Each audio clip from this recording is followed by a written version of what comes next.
Today, my dear respected elders and brothers, we have seen that for the past 75 years, there has been an onslaught against the people of the region, and especially the Muslims that are living there. And you know more than I. There's not much to say. The social media out there and the news that out there have said it all for us. But why have we gathered here today? So that we can rekindle the spirit of helping those that are in that region. First and foremost, Allah subhanahu wa ta'ala says in the Quran, وَلَا تَحْسَبَنَّ اللَّهَ غَافِلًا عَمَّا يَعْمَلُ الظَّالِمُونَ إِنَّمَا يُؤَخِّرُهُمْ لِيَوْمٍ تَشْخَصُ فِيهِ الْأَبْصَارُ. A question arises amongst the youth and the youngsters, and they ask that when is the help of Allah coming? So Allah subhanahu wa ta'ala says that do not think that Allah subhanahu wa ta'ala is oblivious, or Allah ta'ala had forgotten, or Allah subhanahu wa ta'ala is unaware of what the oppressors are doing. إِنَّمَا يُؤَخِّرُهُمْ لِيَوْمٍ تَشْخَصُ فِيهِ الْأَبْصَارُ. Allah ta'ala is giving respite. Just like our Fir'aun was given respite.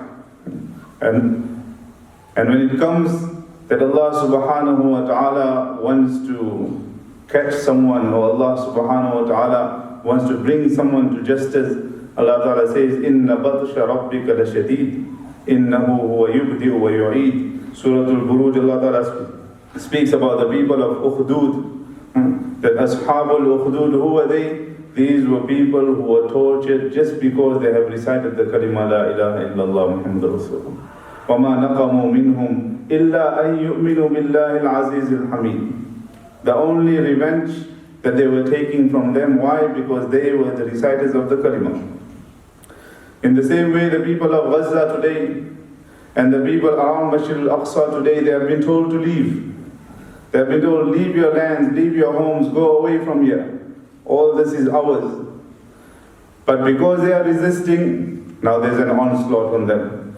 And they are resisting on behalf of the entire Muslims of this region. So it is our duty, you and I, to support this resistance. It is our duty to support the cause in whichever way possible, and to speak out for humanity. Today, unfortunately, humanity has been lost. That what is happening? That why have people forgotten that today, on the 21st century, such a modern age, and where all sorts of subjects have been taught in our universities and our colleges, we have forgotten what is humanity. That how can a child be killed upon the streets? How can an army be sent to kill children? These are the things we need to ask ourselves, and the questions we need to ask. So without doing a long lecture regarding this, my dear respected students, we need to understand that how we can support this cause in the best way possible. So we are in the UK, there are many organizations, and I heard that even here in Hong Kong, mashallah, there is many organizations that are helping and assisting our brothers and sisters in the region.